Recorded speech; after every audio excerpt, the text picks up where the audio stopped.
ไม่สุงค่าข้าวยามก็ป่วนกว่าไว้นะครับวันเดือนปีก็ป่วนกว่าในกาวันเดือนปีอันป่วนกว่าใน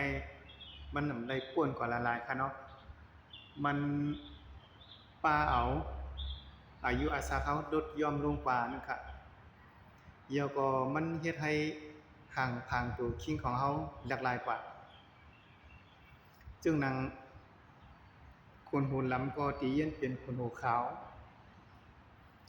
ซึ่งหนังสายตาเฮาอันจังเลี้ยงอยู่ก็วันหนึ่งก็ตีขุนโมโดยสั่งอำพันแจ้งหูของเฮาก็เตรียมเลยยินสังจังเลี้ยงจากเขาเช่นในอ่าอุมาโดยในโซฟเฮานี่ก็วันหนึ่งเฮาเลยมีเขียวเตรียมเผือกไว้โดยกามือข้าย่ำปุ่นกว่าเขียวอันเตรียมเผือกของเฮานั่นก็เตหรือเผือกละลายเลยเฮ็ดเขียวตุเขียวปลอมใส่เจ้าในก็มีตั้งนำคันเนาะก็มันเลยข้าย่ำมันป่นกว่าของเฮาในให้เฮาอย่าไปไว้ให้มันป่นกว่าละลายค่ะเฮาคัดใจหาอิเซอันที่เฮ็ดให้เฮานั้นพูดถึงกับขันข้าวยามว่าข้าวยามในเฮาถูกดีปล่อยให้มันป่นกว่าหลายๆเฮาถูกดีเฮ็ดสร้างลองอันที่เฮ็ดให้เฮาพูดถึงลองตั้งตุพูดถึงลองเกิดขึ้นของตั้งตุพูดถึงลองหมดหายตั้งตุและพูดถึงคอย่างกรรมให้ถึงลองหมดหายตั้งตุเจ้านี่ค่ะเนาะสังสิว่าเฮาพูดถึงในลองฉีเปิงเสื้อได้ในเลยว่าเฮานั้นมีคู่ขวาง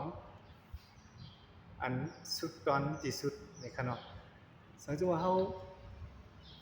ป่วยกลุ่มคัดใจหาอุกษาพิเจอันเป็นคู่ขวางจึงหนังกลางใจเฮาใครใครเป็นใครมีหันเปิ้นมีก็คอยเปิ้นมีทราบว่าเช่นใดอันเป็นคู่ขวางเฮือนเยรถกา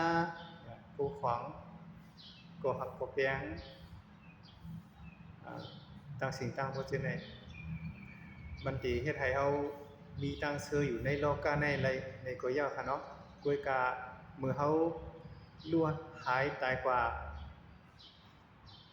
ลองซึ่งนั้นก็จอมกลุ่มจอมจ่อยเฮาไหลค่ะเนาะกวยกาสังสิว่าเฮามาฮู้ถึงลองตั้งตุพูดถึงลองเกิดขึ้นของตั้งตุพูดถึงลองหมดหายตั้งตุและพูดถึงลายแก่งกรรมเปิดหมดหายตั้งตุจะในอันใดก็อันที่เฮ็ดให้เฮาป่นหลอดตั้งตุคะ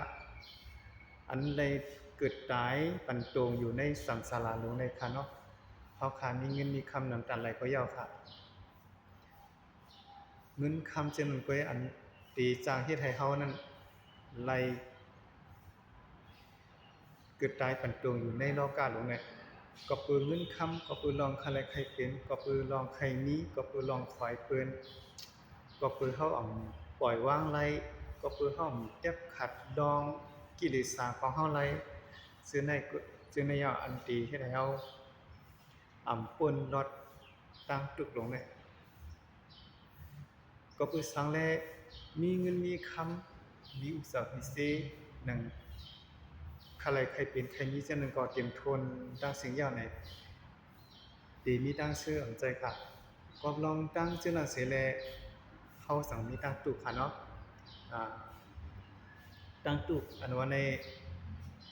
ก็เหมือนตั้งซื้อนั่นแหละเพราะว่าเฮามีตั้งซื้อนี่ก็ในตั้งซื้อนั้นก็มีตั้งตุกซ่อนอยู่ไว้ค่ะเนาะในตั้งตุกนั้นก็มีตั้งซื้อซ่อนอยู่ไว้ก็นั้นคนเฮาทั้งหลายเนี่ยมีตั้งชื่อใส่เลยตั้งวันเดี๋ยวก็มีตั้งตุกใจเลยตั้งวันค่ะก็นั่นแหละเมื่อมีตั้งซื้อเกิดขึ้นที่ในใจ1เก็บ